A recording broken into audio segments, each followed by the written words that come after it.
welcome back to part 8 of our marbles axe handle. This is going to be the last one. What we're going to do today?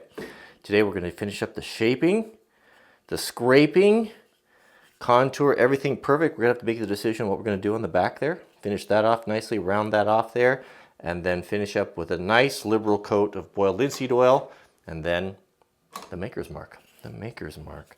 So what we're looking at here. So I've been messing around with it a little bit, but what we want here, just to give you a thumbnail sketch there, is we're looking for this hourglass shape, right? The hourglass shape. We want to, well, we're going to hold the axe here so it's comfortable here or here.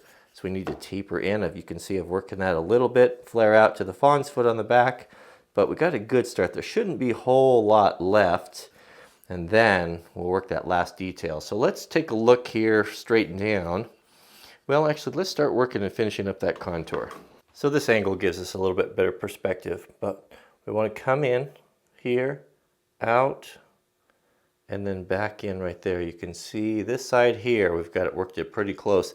This side yet to do. So let's do this together, bring these all together, then we'll cut that back off, and then we're really going to have something special here. So kind of looking at this, so what I have been doing, or what I did on the other side, is kind of take my pencil, like where we draw that on there, what we want to keep. I want to keep that about 4 fingers, right?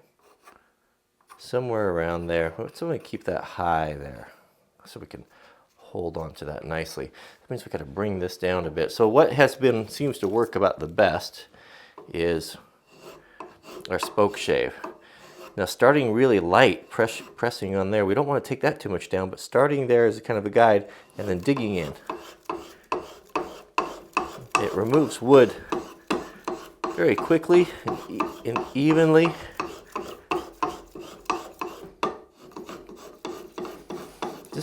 Just kind of trying to remember about how much I took off the other side. And then, same thing on this side. We're bringing it down. We're dishing that out, right? It's kind of making a. So if we turn that for a side profile, that's looking pretty nice. See how we're coming in there now? Still got a pretty square surface back there. That's okay. We're going to deal with that for a minute. So I'm going to move you over here a little bit. Pan over. See how we're getting that nice bulge right there? It seems to be a little steppy right there. All right, we're definitely getting down to the nitty-gritty here. Bring that a little bit more down there. Okay, so we'll flip it here. I'm gonna have it feels it's a little bit of a ridge, a little bit kind of harsh right there. Let's blend that in. So I think that is looking pretty good. You can start to see the changes there like this. I think we can pretty much finish it up with the scraper. It has a nice looking profile to it here. Now let's, the hardest part always for me, let's see what we're gonna do to this to make this look a little bit more interesting right down here. It's a little bit boring, I think. So it's very traditional for American axes to have, well, that slash cut right there. And not only does it look nice, but it has a purpose too, and that purpose being to lessen the chances of this axe, this corner hitting on something when you're using it and deflecting the axe, which can hurt you. And I have a secondhand. My granddad had firsthand experience of it. But as you can see, right there, this is where we're gonna hold the axe. We're not gonna go any lower than this. It's gonna be up here, and the shape of our hand kind of automatically makes that angle, right? It's gonna hold that axe here, like that. And so what we want to do is we want to remove this material because it's much less likely to hit something and redirect the axe to where we're not doing it, especially where it really gets dangerous when we're cutting kindling. So let's say we're holding a piece of kindling to split like this, for example, and we're coming down and we're aiming. It's important that we aim. We have a sharp axe. We don't want to hit or cut our thumb off, right?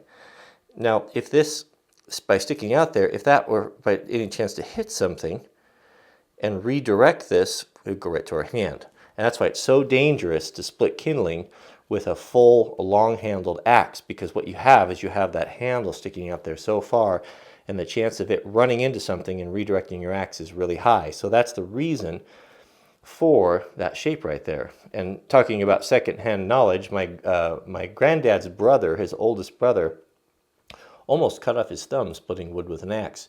That very thing happened. He was swinging it and the back of it hit something, caught on a post, and redirected it and came down and just about cut his thumb off, and never was really the same after that. So that's what we're going to do. So let's draw on here. Let's figure out what that's going to be. But I think I pretty much got it laid out. If you want to get in to start making your own handles, I couldn't recommend higher this jet clamp. You only need one of them, and this has been such a bless. Even with you don't have to have a carpenter's bench or anything for this to be so useful. That's going to sit pretty flat right there. If we have an issue at all with the head, just lay it down on your workbench, and depending on what you're working on, but something like this, you know, to put in there a pencil or whatever, just to hold that so that's the handle is flat, so we don't have a problem cutting. We don't want to cut crooked, but that looks pretty good. Something just like that. So any saw will do. Just something that's got fine teeth on it. You don't want to use a big coarse saw, but if that's all you have, that'll work too. So just kind of line up on there. We want to come together on those points.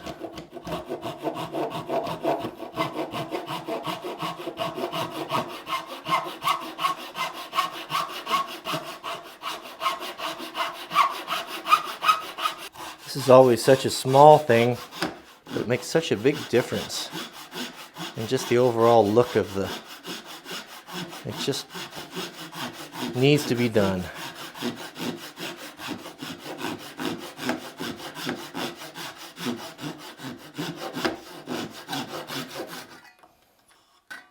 Oh, that's great. Look at that. What a difference. Doesn't that look nice? So we want to do all of our work, save this procedure here for the very last, because now that we've done that, we can't really clamp it in our clamp like we were before because of the shape it is. So that last little, we can clamp this handle in the middle, this last little bit here. I just saved this last bit here. That's against the grain to pull down and to make that perfect. Should be like an oval, like an egg.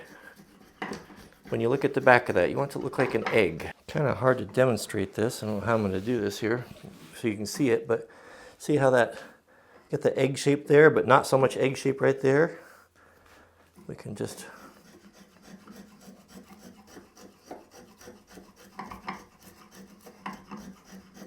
keep working it.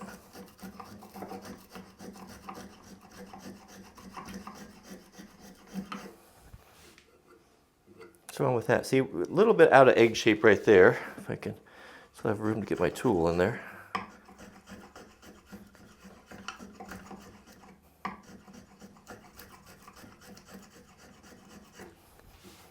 There, what's wrong with that? I think we have our shape. So, you can see we've got that nice oval shape there. Got a nice kind of a hourglass figure there. So this is what you want with that angle. So when we look at this, when I grab this, this is, you know, this is how I'm going to grab it. How my comfortable grip is right here. Really on the end of the axe, you can see that my palm right there, see that plane? That overhang right there is very similar to the overhang here. So the ability for me to hit something that would glance or redirect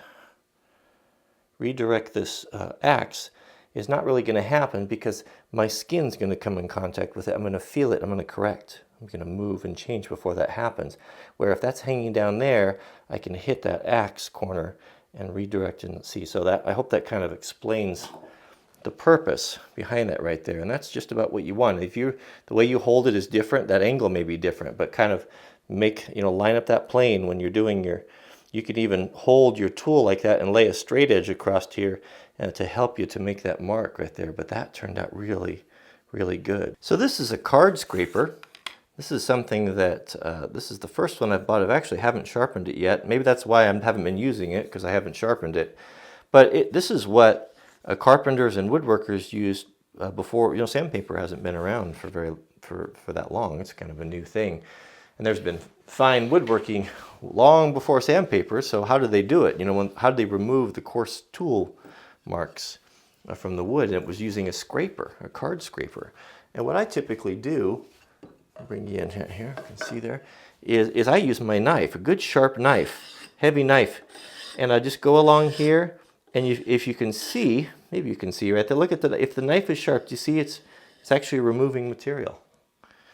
It's removing material. It's a way to kind of blend and meld everything together. It takes down those high spots. If this card scraper or the knife is sharp, it severs those wood membranes, giving it that really beautiful luster. And also, doing it like this by rotating it just a little bit each time gives you kind of a whole bunch of little micro facets, little flat spots. And you can remove material pretty good with this, and it leaves a nice smooth finish. And those micro flat spots give you a good purchase or good grip on the tool. And it looks so much nicer when you're done, when you sever those membranes rather than sanding them down. I still use sandpaper for lots of things, but it does look nicer. A scraped handle looks nicer than a sanded handle. The scraping also, it brings, when you have the grain changes direction on everything you work on. So you'll notice that when you're cutting with your spoke shave or whatever you're using, it'll be cutting really nice, and then it'll start to tear out. That's when when the grain is changed. It's kind of like, I guess, similar to a cowlick on a hair. That's when you need to change the direction and go back. And so a lot of places I notice where those 2 points come together like that, where you have kind of a little rough spot that you just can't seem to get out, the scraping does a really nice job with that. And it's so slow, you can really kind of you can kind of control it so much better. And I'm scraping and I'm looking, and so when I'm seeing little areas that I kind of missed or I don't like the contour, I'm actually removing that material and matching them up. It's very nice. Very nice. So one last thing before we press our maker's mark in there, you don't want to forget, that will certainly will happen, is you want to put a bevel, a really small bevel around the perimeter of that fawn's foot. Even I don't chamfer or whatever you want to call it. What happens is if that's left sharp like that, it will catch and it will split your handle. It'll happen every time. So putting a little just at a 45-degree angle, and it looks nice. Kind of make it smooth or facet it.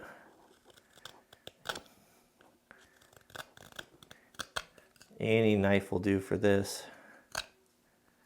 These corners are a little bit tricky. I'll come over and chunk it off in little bits. Oh, it always looks so nice. That looks so good. So anyone that's new to the channel might not be familiar with a maker's mark. Maker's mark is something I've talked about a lot in past videos, and what it is it kind of harkens back to the old days, that whether it be a carpenter or a bread maker or whatever, they had a blacksmith, they had something that they would sign or stamp their work with. And this right here is a traditional maker's mark. And you can see here, this is my carpenter's bench that I made, and the last thing I did when I finished it was I put my maker's mark on it. And I don't put my maker's mark on everything. Like if I restore a tool, I'm not putting my maker's mark on that because I didn't really do it. But if I make an axe handle, I will do it. And this is my original one. So when you see my avatar on YouTube, that shape, it's a star and the top is a W in it. It stands for the Wranglerstar, and that's what I put on my tools and things. And here is the original one that was handmade. This is another one that I have that's been a facsimile of it. It's on copper that I can use. Both of these are touch marks, some people call it, to burn things into the things that I work on. And I'm a big advocate of that, and I think it's something that everyone should adopt. You should kind of come up with your own maker's mark and something that means something to you. And what that basically means is when you use that on something you've built or restored or manufactured, that is something that you're willing to stand behind. You're willing to everyone in the whole world to know that you made this and that you did it to the best of your ability and you're proud of it.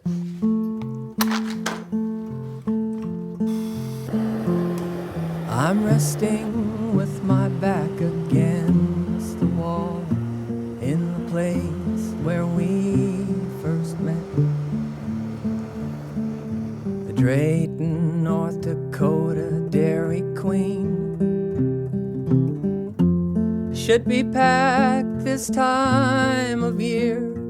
I am wondering where everybody went. And at my spine, the names in the wood. We are part of it. When I finished carving it, you called it messy but good.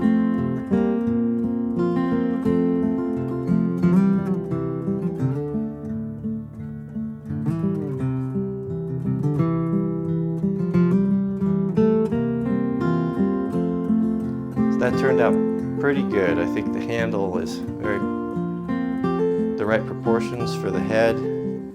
Feels great in the hand. We could run it here. You could definitely do it there. Fits good.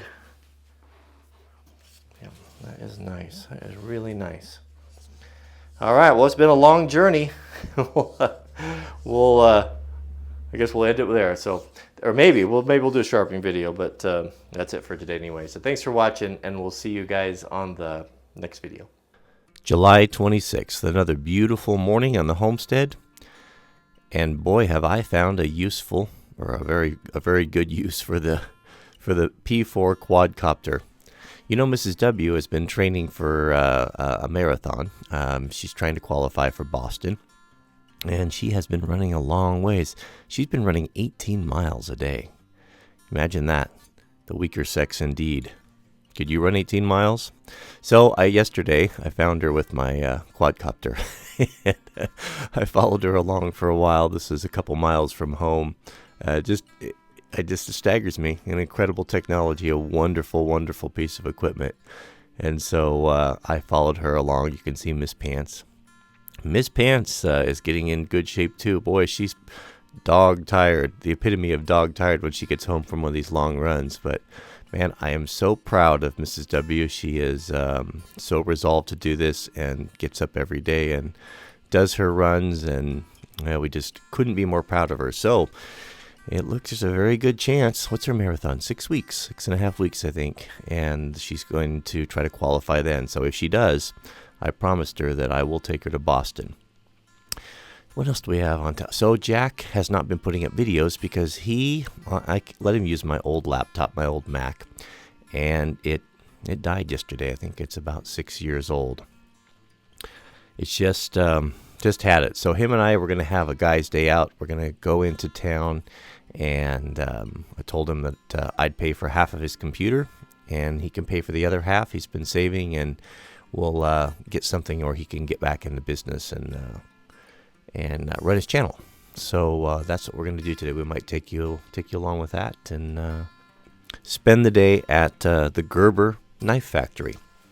And what I would like you to put in the comments is what questions, I'd like to take some subscriber questions into them to ask on your behalf. What questions would you want to ask Gerber? You know, the reason why I'm going is is what I hope, from what I understand, that they want to up their game, that they want to start producing some quality knives like they used to, and I hope that's true, because I have not been a big fan of some of the lower end things. But put your questions in the comments, and I will take some of those there. And don't be afraid to ask the tough question. This is not a soft soap visit. This is not